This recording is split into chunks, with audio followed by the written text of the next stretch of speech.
How's it going this afternoon, y'all? I'm going to show you all my skid in a little bit more detail than I did from yesterday, just so you have any questions or maybe you want to make something similar to kind of know how I did it personally. Now we are going to change up a few things on it later on, but for right now, this is how we got it set up. Starting with where the tailgate is, we got our lead box.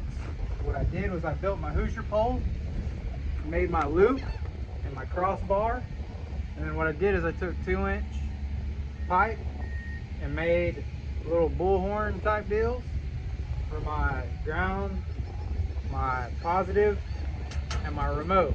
And then right here I've got a little hook for my extension cord to go on, and also with the door gives you a little working surface on your tailgate. The previous owner of my truck personally slammed a gooseneck trailer into it, so it's got a big dip in it, so that kind of helps with the working surface. So we've got your typical Hoosier pole here. You can adjust it in and out based on where you are. We got a pipe here for your umbrella. I still need to add a little bolt here to hold the umbrella. We went ahead and used the horseshoes to hold the leads up. It's quick, easy, and strong, so there's no reason not to.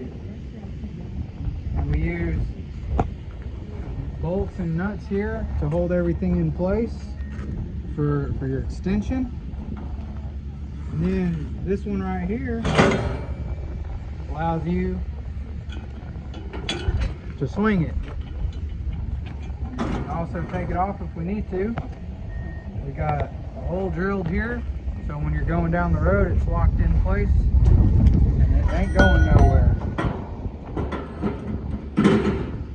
Now this is not the way most people build theirs. Typically they have this pipe that goes all the way down. I made this because if I ever wanted to use a gooseneck, all I had to do was remove this part and I'm good to go.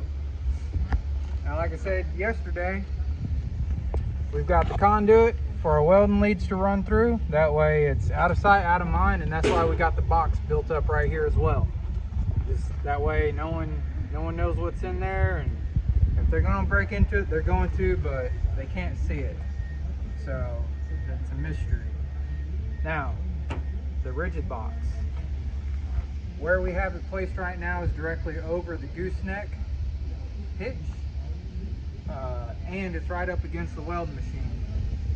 I've had to take the welding machine out a couple of times to do oil changes and service, so we're thinking about probably moving it forward up against here. That way we can not only use our hitch, we can also access our oil filter, air filter, and our fuel filters. Now like I said, the welding machine, it goes right here.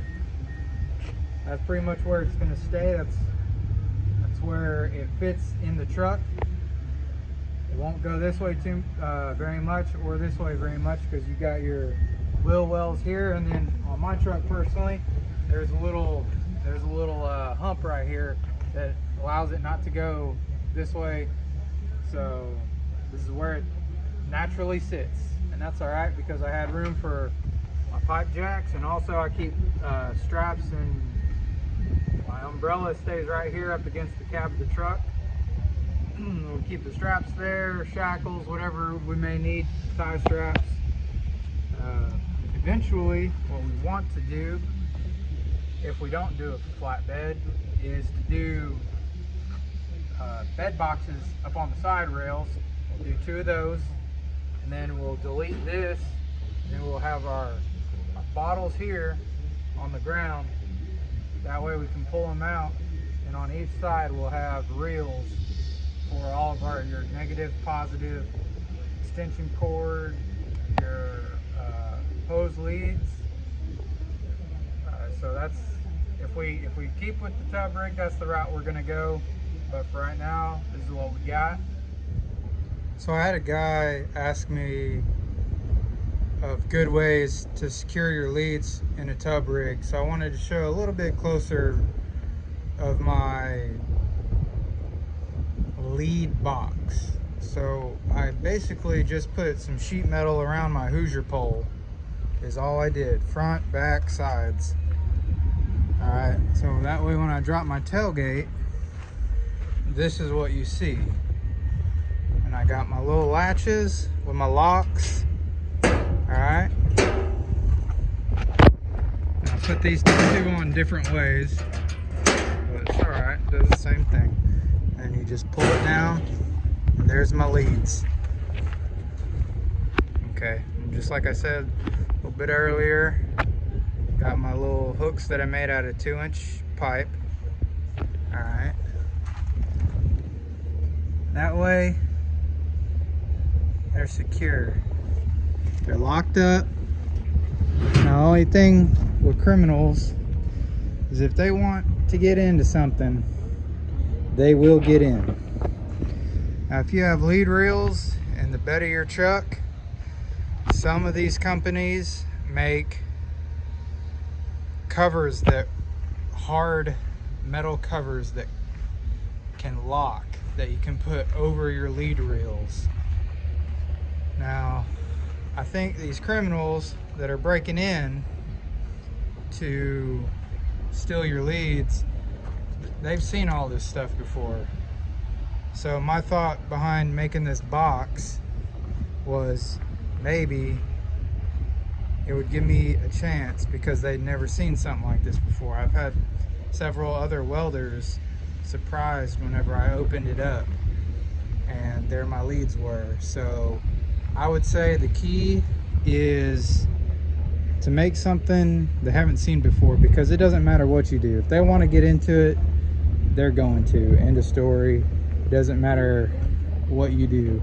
These locks, they're not bulletproof, you know. They will get in if they want it.